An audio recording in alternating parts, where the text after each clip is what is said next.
hear about it, knock mine down by guillotine. God bless football, Mike Golic. Which Mike Golic you talking about? That's fair point. You. God bless football, son. God bless football, Justin. Ditto. Well said. I must say, we're doing God Bless Football live from New York City, brought to you by my plan from Verizon, the plan for fans. Thank you to Verizon because I finally have a reason to watch the Jets, and I can do it from South Florida. So I am looking forward to that. So thank you to our friends with Verizon, also with DraftKings, of course, as well. I know you want to say something. Go ahead. Oh, yeah, Here he goes. Before we start, my son already knows about you. Obviously, you could all just see on stage, or anybody that's watching, one of these things doesn't belong. Notre Dame, good looking, Stugotz. Yeah. So the one thing I'd like to say, Justin, right now is I'm sorry. Yeah. Sorry for what's about to happen for the next 45 minutes and how he may embarrass you. Well, listen, we talk about this backstage, and it's like Notre Dame, good looking.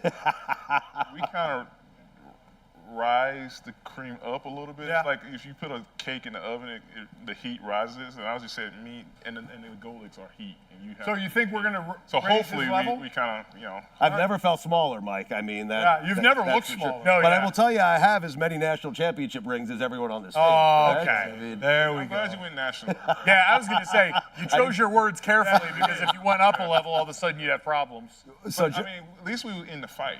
Right. That is true. Shot. Do you consider yourself friends with Mike Golic and Mike Golic Jr.? So what Mike is trying to say is, hopefully after 45 minutes, you'll still have a friendship with them. And if you don't, it's because of me. I just know that we're not friends. I know after 45 minutes, we're still won't be friends. We still won't be friends. We'll see about that, Justin. We'll see. I have a way about me. I can turn that around pretty quickly. South Florida is hot nowadays, huh? It's hot here. Well, not South Florida hot. Nothing South Florida hot. What is the 100-degree temperature of water there? Or something? The ocean temperature the other day was 111 degrees. It's hot. It's hot. Imagine, I go back to I always think of this time of the year for at least three of us up here when training camps go on. And I don't know where you are now, or you are, Mike, where you guys are with this. Mike, you're the youngest. I sit there and watch a camp now and can't believe that we had uniforms on, shoulder pads on, helmets on, in 90-degree weather with the humidity, and we're not going to crap out of one another. It just seems so foreign now that I'm 60 years old. Listen, I guess I'm the second oldest here, so I don't want to sound like the old head that's like, oh, back in my day. But can you call it camp now? Well, listen, I didn't want to say that. If I sit there and talk about how training camp is now, I'm that old guy on the lawn with my hose saying, get off the lawn! You were that guy in 2013. Shut up. Well, I'll be that guy. What is that? I'll be that guy. I had old school Tom Coughlin, so I obviously know your area was worse than my area, but at least I had Tom who put it closer to your area than most. And now I go to visit some of these camps, and I'm just like, y'all, how long were you on the field? And you couldn't touch who? And one padded practice a day. Next can't be padded. So it's definitely different. So one thing Mike and I were talking about, and Justin, I want to ask you as well, and Stugotz, unfortunately, you won't be able to answer this. Yep. And for anybody that goes out and watches their team in training camp or something, is the off season where we would work out and then we would come back and have to do a test. Like that, we would have to train in the off season for a specific test, a running test and a lifting test. And I would like to know, I know what Mike's was, Justin, but yours. See, so I got in the league in 1985 and played till 1994. So again, I'm 60, I'm the old man. When I got drafted by the Houston Oilers, our conditioning test going to camp was a 12-minute run. You run for 12 minutes and you have to go a certain distance in 12 minutes. When I got to Philadelphia, the running test was an 880. Now imagine 320-pounders running an 880. So and you have to make it in a certain time. Quite honestly, and this is, in all honesty, the training back then was horrible. I mean, how dumb is that? I mean, you're not training for football at all. You have to spend time working on a 12-minute run or an 880 run to try and pass the test while you need to be concentrating on football. It's the NFL. I mean, either be ready or you're going to get cut. 100%. So what was your test? Did you guys have? So we tests? had what we called gassers. So across the field and back. Sideline back, Sideline sideline back. Yeah. And we had to run 20 of them. So we run 10 and take a break, and then 10 and run and take a break. The hard part about it was because Coach Coughlin, because I had Michael Strahan, O.C. Manure, myself, then JPP and all. He looked at us as like tight ends and like really skilled, fast D linemen instead of like being the regular D lineman time. So we had to run like the skilled time. So whatever the tight end, in some cases like running back's time was, we had to run that equivalent. So for us, it was, I think I remember it was 11 seconds. So that's the only thing that made it difficult for us. And that was a little bit more football oriented, a little bit more football oriented. Yeah. But I remember in college, we used to have to run, I think it was 3 300s, 4 200s, and 10 hundreds. And that was our conditioning test. And that wasn't, I didn't find that to be football oriented. No. It made sure you was in shape. We run 40. But that's a coach's trick to try to make sure you guys are working out. Well, Yeah, that feels yeah. like coaching Yes. busy work. Right. Make sure you was on the field. Exactly. When I'm not around, you were you're doing going to be on the something. field doing Right. something. 'Cause But, and then you get whatever a coach feels like doing. Mike, when you were telling me when you were in New Orleans, Sean Payton was the coach. He was going through a CrossFit phase and decided to make that one of your guys. Oh yeah, you would see Sean Payton in the indoor facility in New Orleans, and he'd be like pushing the sleds and doing a lot of like the dynamic CrossFit stuff.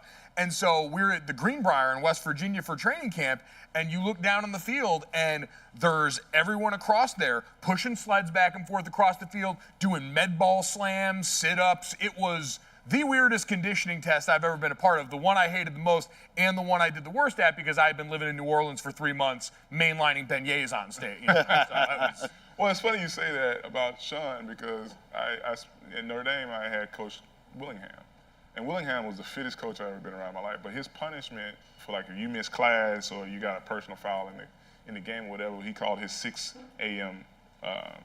Workouts. Right. And because he was this fit person who, roller skated to practice and all around campus, and That's incredible. He used to make us do 5-minute stations. And when I tell you, you had to jump rope. Like, have you ever tried to jump rope without stopping for 5 minutes straight? ugh. Sit-ups, 5 minutes straight. It doesn't sound like a lot of time. I've never tried It's jump crazy. roping. But like, that was his way of saying, like, all right, if you're gonna do these things not necessarily the way of Notre Dame, I'm gonna punish you. Like waking up at 6 a.m. in the winter in South Bend, Indiana, walking through 10 feet of snow to get to this workout with Coach Willingham was like the last time you did anything in that regard, because just go home and try to do 5 minutes of jump roping. And I'm in the best shape of my life as an 18, 19-year-old kid. I'm thinking like 5 minutes of jump roping, yeah, okay. If you stop, you start over. So you had to continuously do it for 5 minutes. Oh, so you had to be good at it too. Right. That's like Rocky type good. I mean, like he didn't care. He didn't care if if it hit your foot and you had, but like you couldn't like be like, Right. Stop No, and no, catch no. your Yeah. breath. Wait, did either of you guys ever fail any of these tests? Like, Mike, did you pass all your tests? I passed. Listen, You did. I was a 10th round draft pick.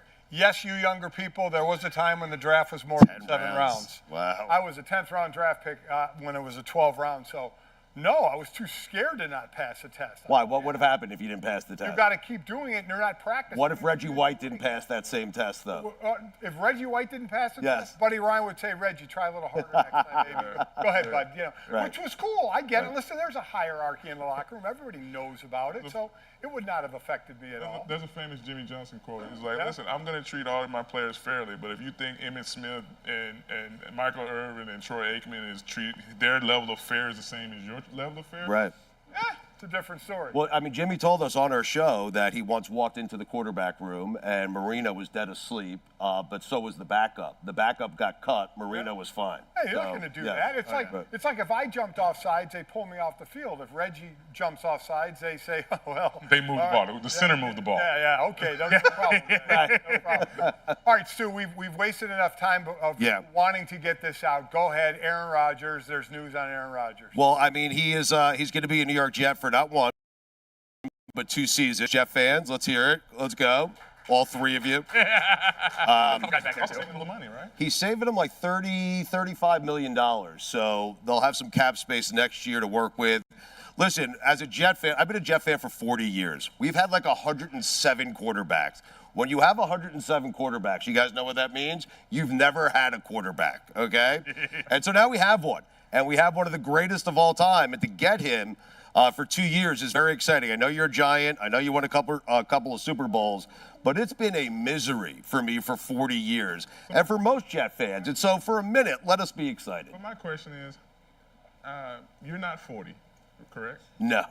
So 35. Who are you a fan of previously before you switched over to the Jets? And what made you switch over to the Jets? Because that just seems like not your best decision making. So the Jets were just good. I grew up in Long Island. So the Jets played at Shea Stadium at the time. So who are you a fan of? Joe Walton was the coach. Richard Todd was the quarterback. Johnny Lamb Oh, Jones. no, he made this mistake like early in life. He's Like, a Jets lifer. They were just good chose enough to suck this kid in to be a Jet fan. So I think, like 40 years ago, I'm 50 now, 40 years ago, I became a Jet fan, went to see him at Shea Stadium. Football for the first team? Nah, Okay. nah. 'Cause I was hoping you would say, just be honest, that you was a Giant fan and we was trash back then, and you saw like this halo effect on the Jets or something like that. I will tell you, there's suffered ever since. there's many. Bandwagon jumping. That's what I was hoping to get out of you there. There's many a season I wished I was a Giant fan, I'll be honest with you. But I think New Yorkers know this. It kind of goes like this. If you were out on Long Island, Sure. you're Jets, Mets, Islanders, and then we're all saddled with the Knicks, unfortunately, right?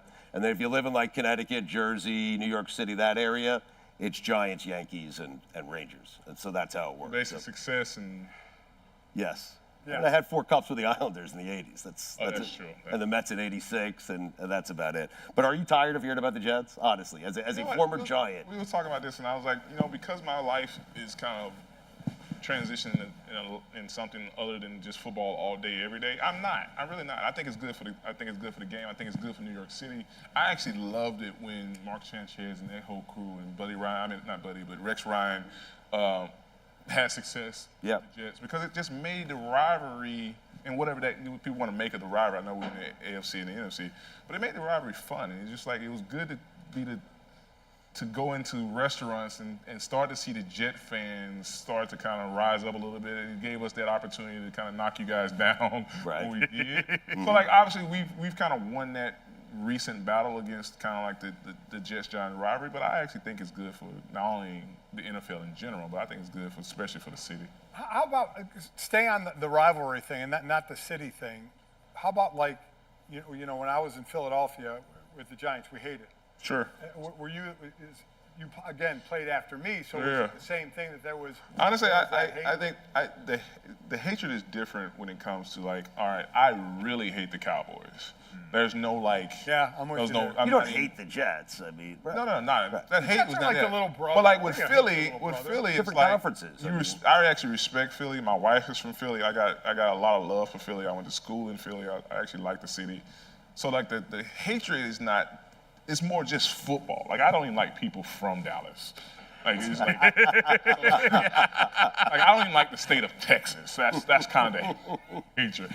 But with the Philly thing, just because we're so close and there's been a lot of divisional games that have come down and like really being important in like where we go in the playoffs and all this stuff, that is probably the height, the higher kind of rivalry when I'm talking about the Giants in general. So the Jets, it's more like we play each other once every 4 years. We play in a preseason game. Preseason game, right. Who cares? I am with you, though, that it does feel good to have that force there, and we hit it at the perfect time because of Hard Knocks. Yeah. Like, it's been a while. Like, we had the early 2000s heyday of Hard Knocks with, like, Ray Lewis and those Baltimore Ravens team. You had the Rex Ryan Jets teams back in the day. Let's go get a damn snack. All that stuff. But I feel like it's been a while. And coming off how good that quarterback series was on Netflix, getting to look at some So of those good. guys, Yeah. I feel like now you had bad teams that you get strong arm into this. You had Detroit last year, who everybody fell in love with through Hard Knocks, or at least I did. I didn't have a dog in the fight, and I loved that team. Yeah. And now it feels like you're going to get a Jets team that's got the perfect mix of young dudes that all seem to definitely live their life online, live their life out in front of everybody. You've got some of the best young players in the league in, Sauce and Garrett Wilson. And then you've got a quarterback in Aaron Rodgers who, when he's around a microphone, is no stranger to sharing his opinion on certain things. So it seems like the perfect storm, Stugotz. well, I mean, literally, they were a quarterback away last year. And so now we have our quarterback. I mean, we'll see with that defense. I don't know about that. They had 7 wins with Zach Wilson, man. Here's the thing. the thing. 7 wins with that quarterback. Here's the thing.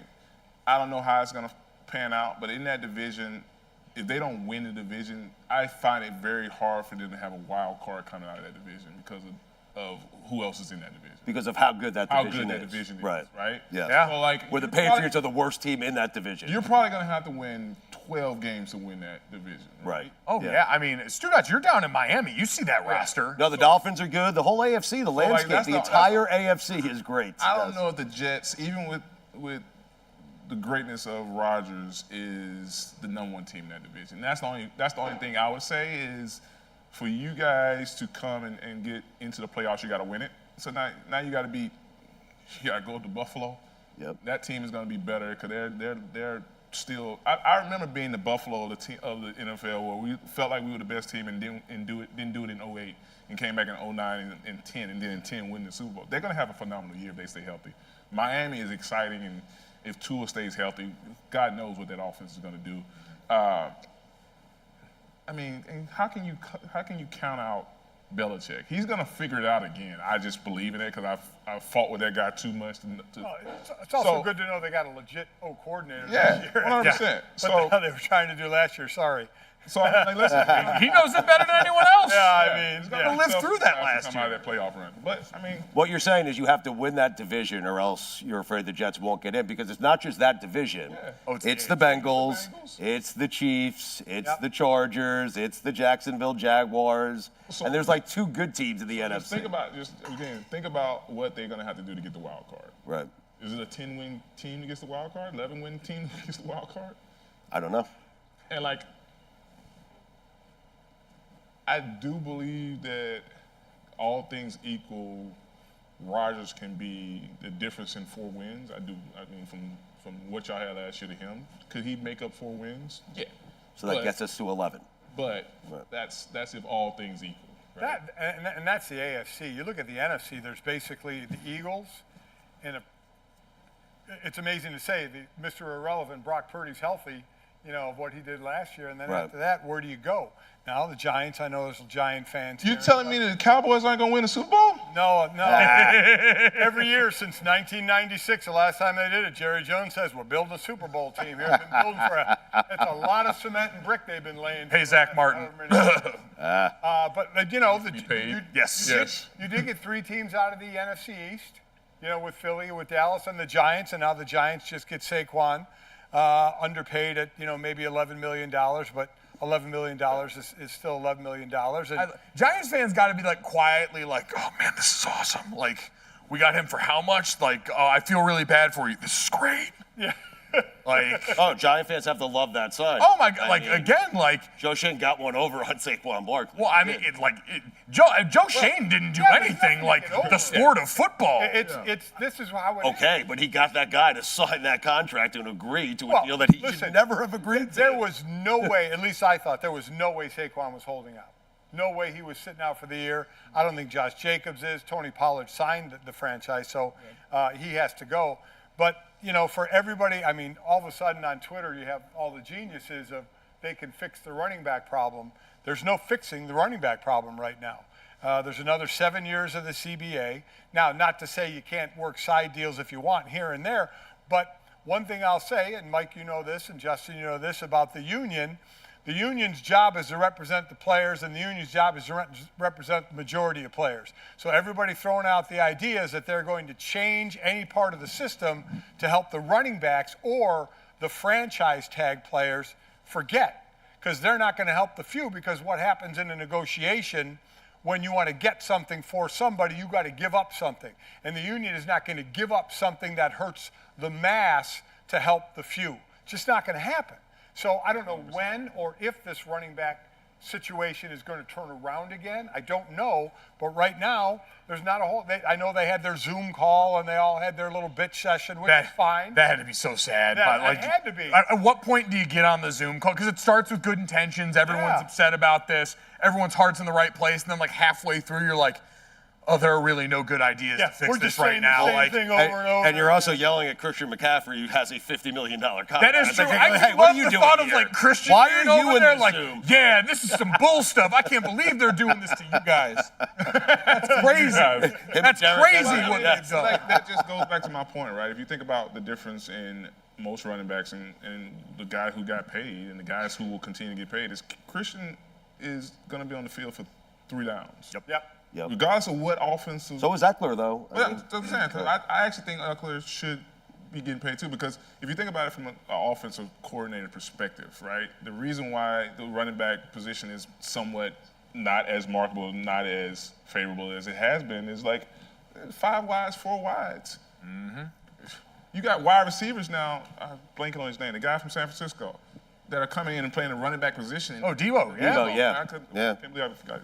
Cordell Patterson transition. But that is the world that we live in right now. It's like, all right, I started watching football in a world of big, powerful Reggie White type DNs. Well, by the time I got in the league, I was the model of the NASCAR package, and the DN was not only rushing the quarterback, but he was covering the running back out of the backfield, or tight end in the slot, or dropping in the coverage, or playing the joker and moving around and playing different positions. So that brought a more of a valuable commodity, because you got this one player that can do multiple things.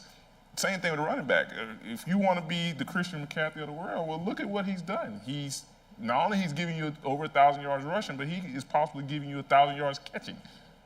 And like, as a defensive player, knowing that, like, oh my God, I got to face that guy, and there's this array of things that he can do, just not lead open or counter O.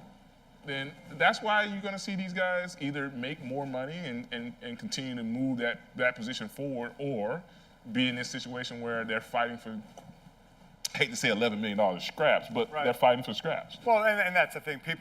That's what a lot of people end up saying. It's still $11 million. And we always say it's relative to the sport. Sure. You have to keep that in mind. We certainly appreciate Verizon giving us a chance to talk football with you guys. Verizon's new My Plan and Verizon Home Internet customers can get this season's NFL Sunday Ticket on YouTube and YouTube TV on us, on Verizon. So we appreciate that very much. And I don't know when or if it's going to come back for a running back. So that's a story to keep going. Mike, the running backs were the stars when you were playing. Well, they were the stars. Stars of the league, yes. It wasn't 3 yards in a cloud of dust, but you had to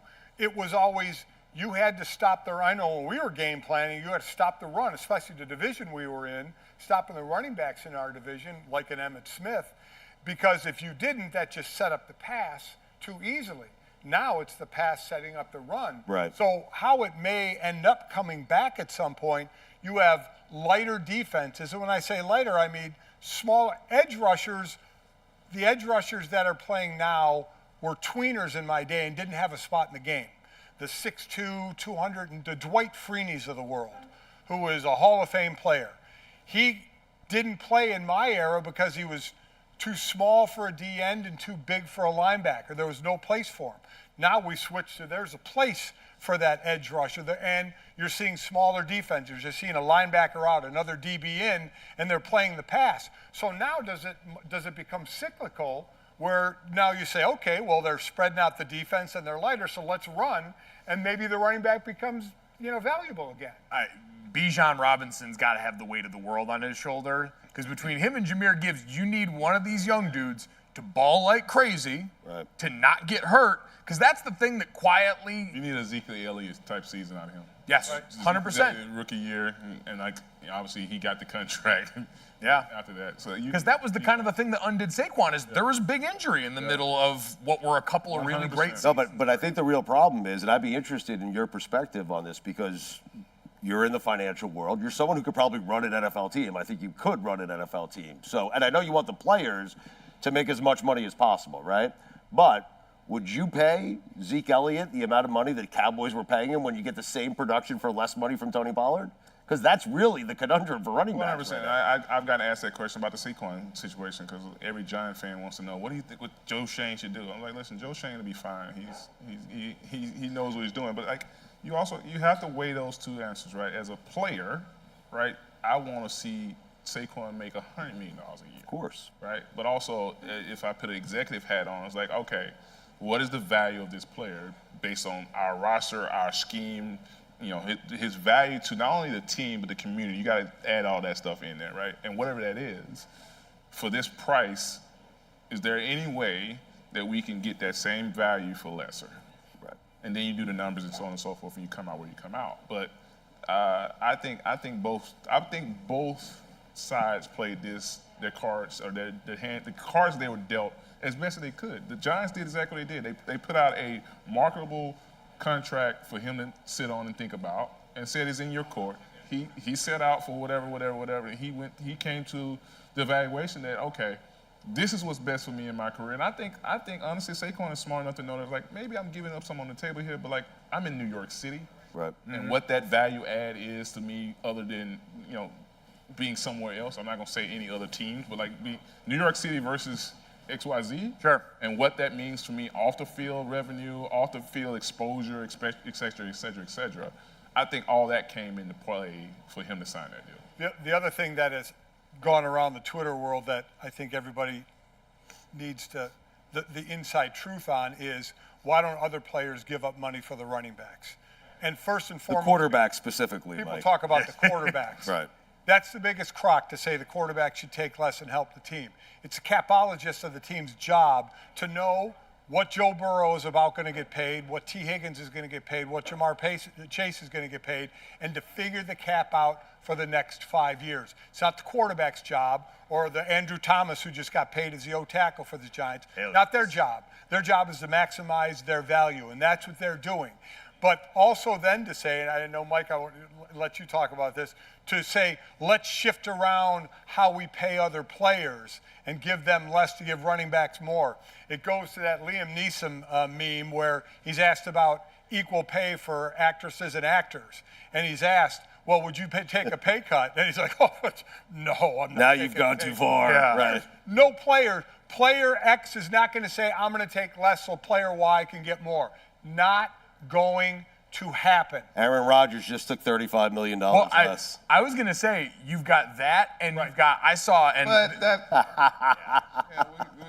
do we want to go why we think he took $35 million less? No, but I do think I do think the quarterbacks have enough power and leverage where if they're like, hey, But they can't if they, my point is they can't. I'm sitting out until you take care of this guy who runs the ball for us 400 times a year. They can if they want help money-wise, but it's not their job, right? It's not their job to look out for their teammate? Well, it's not. Their job is to maximize. It's, again, the capologist's job to figure out how you fit it all into the cap. And especially when you talk about moving around tags for the interior lineman. oh yeah, Mike Florio, I got my eye on you, all right? I see you print that again.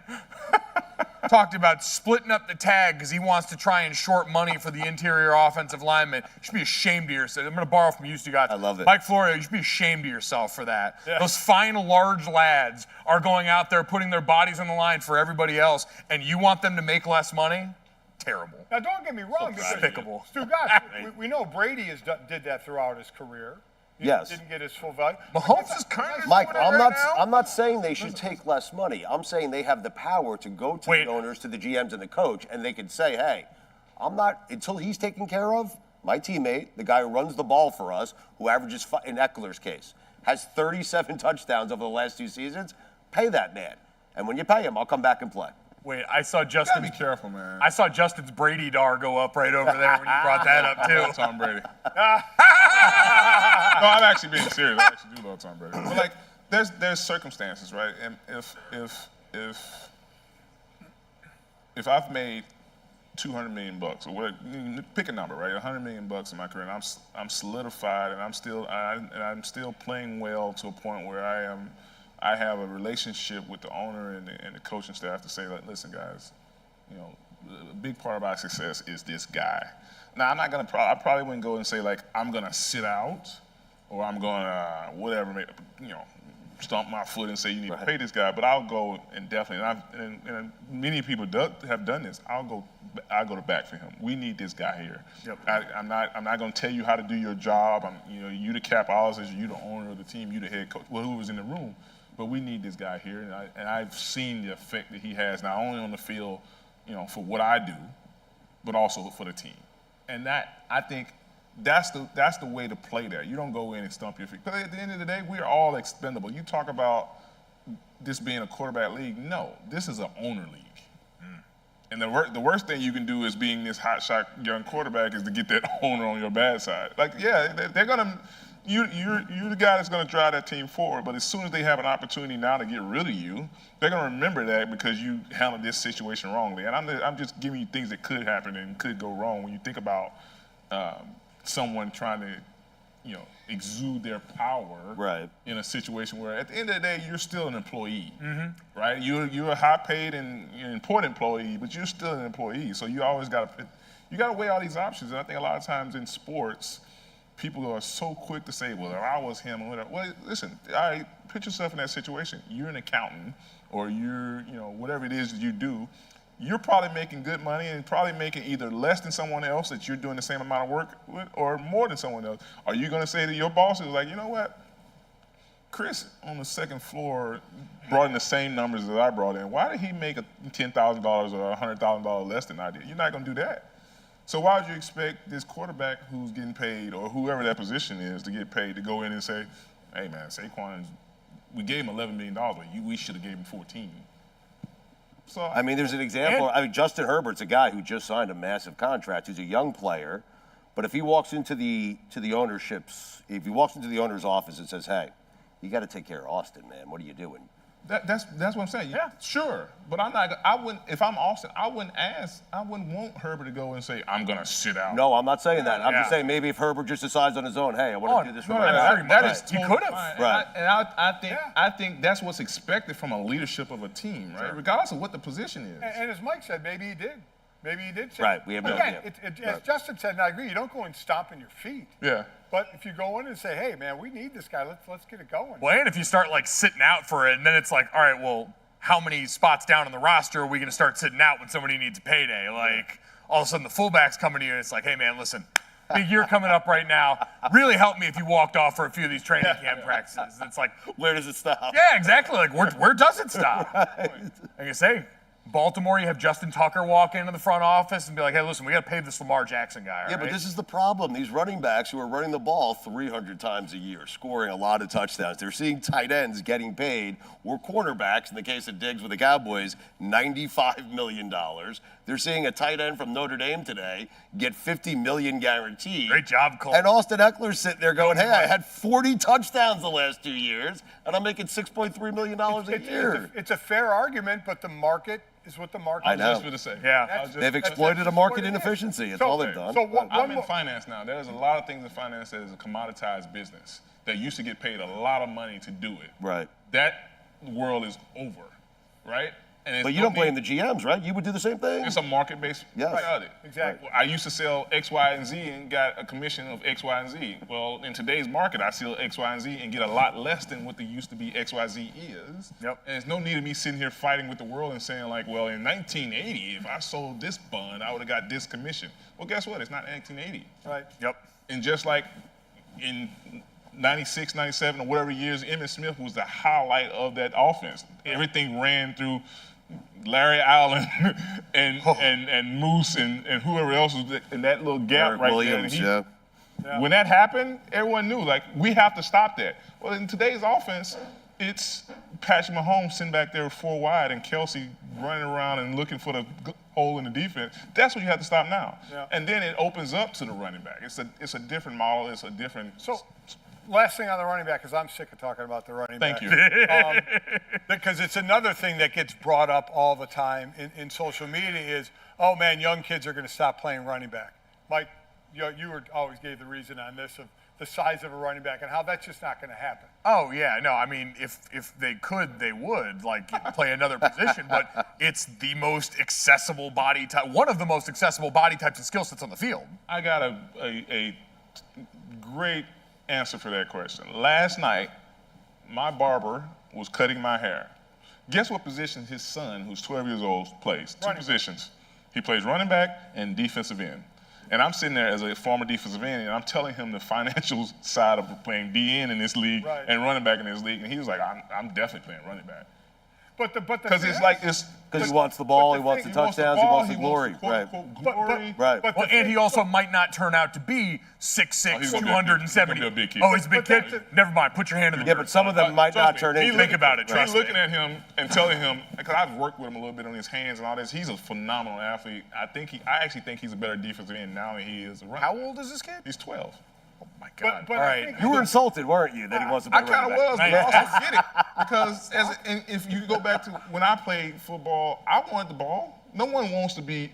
No offense, we both played DN, in the trenches. Nobody wants to be a guard when you're 12. No. Nobody wants to be a center. Nobody wants to be a defensive tackle. Nobody wants to be a DN. They want to be quarterback. They want to be the wide receiver. They want to be the corner. They want to be the quote-unquote glamorous position. Yeah. So to your point, I think football, unless they literally take the running back position out, there's always going to be enough talent and kids that want to play running back. Yep. And I said, there's kids in the audience. Don't let them make you play offensive line. At least at the start. If you become a big old boy, do big old boy stuff. They're paying O-line pretty well nowadays. They are. I can say, unless you can be like Zach Martin, if you have that choice, be Zach. Yeah. Do that. Highly lucrative, Speaking great of someone dude. who needs to be. Yeah. Mike did you grow up wanting to be a lineman, though? You did not? I didn't have a choice. I was an aggressive, chubby kid. They never let me do anything 10 else. to what? 10 to 26, you were a guard or a center. Oh, until I showed up to Pittsburgh as a rookie, and all of a sudden I look up on the board, I'm a rookie undrafted free agent walking into Pittsburgh. And they called me right at the end of the draft, and they're like, oh, we're thinking about drafting the 6th round. I'm like, all right, stop lying to me. We're going to take you as an undrafted free agent. I'm like, all right, perfect. You're like, you're one of the highest guards left on our board. I'm like, there's not that many guards left, but okay. And so I show up to like off-season, like a rookie mini camp weekend. So it's basically just like college football in shorts and helmets. Like it's a bunch of really bad football players out there. And I was like, all right, this would be good. Like be able to go out here, do my thing. I walk in and look in the depth chart. They're like, all right, Mike, we got your right tackle. I said, whoa. How many times have you played right tackle in your life? Exactly 0. I had lined up at tackle, not even high school. I played center in high school. That's what like a dead dog average athlete I was. And so they put me out at tackle there. I was like, first off, thank God that training camp was when James Harrison went to the Bengals. Didn't have to deal with that on the edge. Yeah. Because my God, no, I didn't want those problems. I'm trying to figure out like how to kick slide. You have to be so strong and fast to play out on the edge and block guys like him. On the inside, everyone's big and they just want to run right through you. And I'm like, all right, like I can be a speed. Just wrestle this guy here. Yeah, we just all pop each other in the head. Like, hey, big guy, you're good over there. We'll get you every once in a while. But got put out on the perimeter, and that was my wake-up call to, oh, it's different up here. And so, kids, again, start outside if you can. Get that experience early because eventually someone might surprise you with that when a job's on the line, and all of a sudden, if you're not ready to answer those questions, not only do you get cut, but you get put on your ass, and that part. The great line is that wide receivers can go to the slot, cornerbacks can go to nickel, or they can go to safety. And each position can shift to something else. Offensive guard, their next thing is they're a fan. They go from guard. That's the next move. To the front row, yeah. Yeah, and a fan who's probably like, needs some like assistance getting up and out of the seat at that point. It is God Bless Football. We are live from New York City here. It is brought to you by My Plan from Verizon, the plan for fans. I am wondering if Justin Tuck, there's one restaurant in South Bend, Indiana, and it has one table left, and Golic and Justin Tuck walk in at the exact same time, okay? Unbeknownst to each other. You have no idea that the other one's going to be there. Who's getting that table? You want me to answer that question first? You go ahead. Because Golic walks around like he's the mayor of South Bend still, right? Either Golic's going to get the table or they're going to go get another table and put them together and we're going to eat together. Yeah, that's probably. We're going to find a way to eat together, but if only one could get it. He was a much better player than I was in the game, and he has 2 Super Bowl rings. Right. So that trumps. Well, I also had the sack record until my guy Isaac Gafowski. Yeah, that was my way of just shouting out Isaac Gafowski. How'd you feel when that happened? People always say records are meant to be broken. Did you actually like that? There's literally every time somebody got close. Stephon Tuitt was the first one that got close, and then he went to the league, and I was like, dude, stay another year, break my. Because honestly, I got so tired of people asking me about it. Like, it's not like everybody's like, you don't want them to break your. It's not like they paying me to keep it. Really? When I would have athletes on who had records, I would ask them. There was wrestling at Notre Dame when I was there. My brother Bob wrestled, and I wrestled at Notre Dame as well. And I hold the record at Notre Dame for the quickest pin, 13 seconds. I got a pin.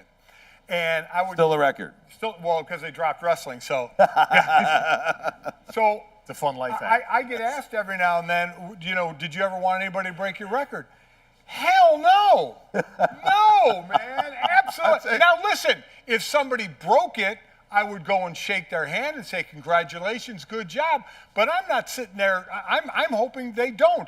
I would love to go to the grave owning that record. Oh, so you have the 72 Dolphins theory on life. You're popping bottles as soon as somebody stumbles on the way to your glory. His 14 seconds of it, that's like, yes. You suck. He got the program canceled. As a player that had a lot to do with that record staying with the Miami Dolphins. You're welcome, Miami. Oh, yeah, hey, listen.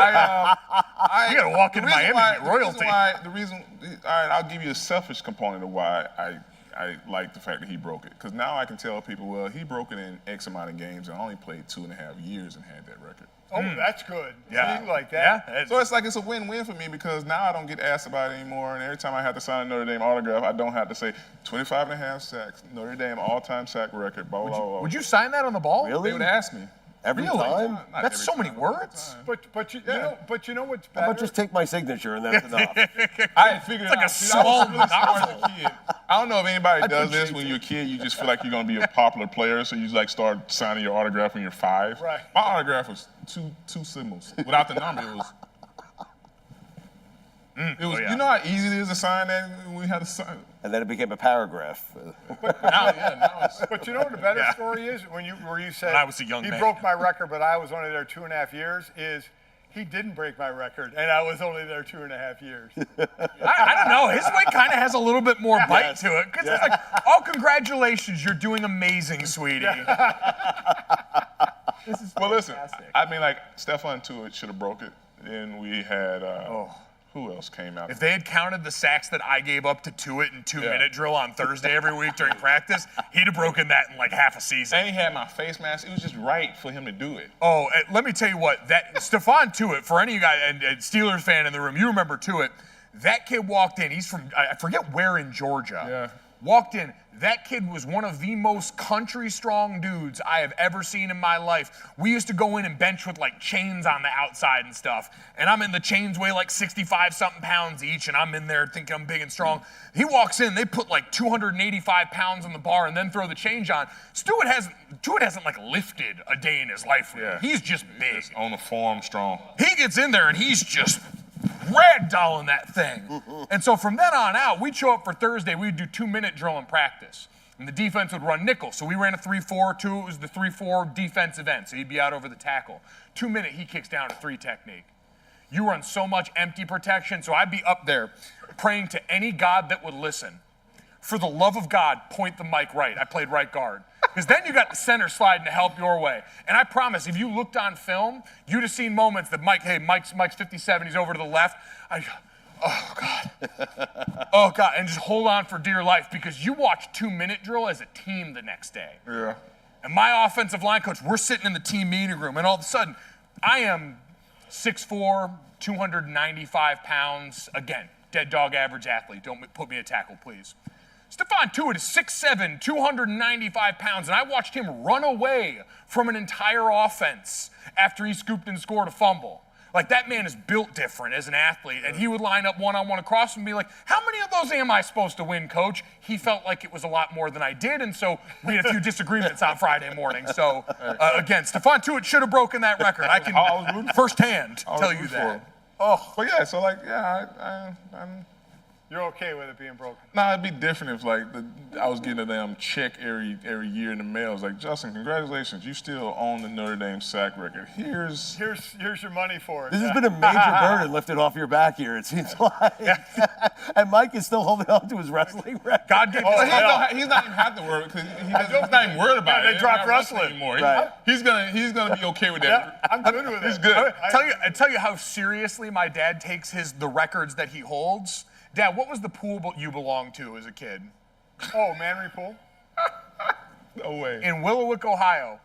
Didn't you guys own like a relay record? We owned a relay record since 1974 that was broken maybe 5 years ago. Oh, let it go, Golic. And when I was in front of Go back to the pool and cry? I was in front of a huge group of people, and the other people and the guys in the relay were there. It was like Cleveland Awards of something, so I was 1,000 people there. And I brought it up. I said, oh, my guys are here that are part of the relay. We held the record for 30-some years. That was recently broken. And I said, somebody tweeted me because I was doing the show at ESPN then said, hey, my guys broke the record. And he was expecting me to say, oh, congratulations to them. And I said, drug test them.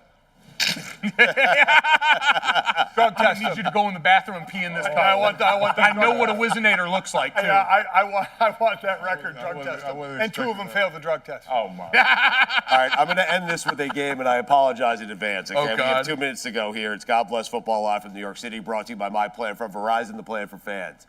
I apologize, again, in advance for this, okay? God, can't be The name of the game is Tuck Yeah or Tuck No. Was that the first? That was a cleaned up version. It Yeah. was Tuck It or... Yeah. Once you said that, I was like, Yeah. wasn't your idea. I- I'm sure your name. You are absolutely right. Shout out to I, Mikey A, our producer. And I think this is the part Mike was alluding to about, the friendship. Embarrassing. after Yeah. that. Go ahead. We tried to run him into the hard out. We told us we had 2 Nah, minutes left. I will not be deterred from this game. Who came with Peeing these in the questions? pool. Peeing in the pool. Ooh. Tuck yeah, tuck no. Tuck no. Really? What? Really? No. Peeing in the shower? Am I in there by myself? Yes. Yes. Tuck yes. Peeing in a lake? Baby. Tuck yes. Okay. Yes. Sometimes will you use the shower even though, like you have the option of shower or using the actual toilet? I will just go to I the feel like shower. this is TMI. Right? Okay. I pee in the shower all the time. Tuck All right. yeah. I do. Slapping a play like a champion sign when you haven't won a championship since 1988. Wow. Wow. All right. Wow. Yes. Tuck yes. Tuck yes. You Tuck wanna know yes. why? Why? You know why? Yeah. Because we're champions in so much more than just football. Where you go to school? Boom. I went to Clark University. Go ahead, have at it. Clark University. What is it? Where is it? Worcester, Massachusetts. Wow. God. Yeah. Division 3. Division How did 8. he get up? Top 10 in the scoring in lacrosse, though. You read our resumes and then. All his lacrosse games were on the Ocho. I wish. I was just going to say, that's a step up. Losing your golf cart and acting like it was stolen. Tuck yeah, tuck no. Mike Golic Sr. did that. Losing my what? He lost his golf cart. Back in South South Bend. Bend. Somebody stole it. There's so many things I can say here. If you lose your golf cart, you've had a really good time on a golf course. Boom. There you go. There Is you that go. a football game? Oh, no. It wasn't a football game. It's a football. Nailed it. Eli or Peyton? Eli had a better career than Peyton Manning. Tuck yeah, tuck no. No. No? Did Eli have a better career than Peyton? Than Peyton. No. Won 2 Super Bowls. Peyton did too. So did Peyton. I know, but he beat Brady. He was your quarterback, man. Listen, I mean, I love your honesty, but Listen, Analysts, I love Eli, analysts. and Gotta be everyone an analyst. knows this, but like, Yeah. Peyton is arguably the This- best quarterback ever. This, Justin, is where Stugotz tries. Yeah, I know. Before he tried, because this is being broadcast live, it's going to be everywhere. If He Peyton- wanted you to say Eli. Is Peyton and Eli right? I would say I Eli. would say I am grateful for having Eli as my quarterback, and I would never change that. Okay. That I would definitely. What do you think? What do you think? But the greater quarterback, greater. Just stats alone, right? It's not an argument. Now you could have asked me a bit harder question.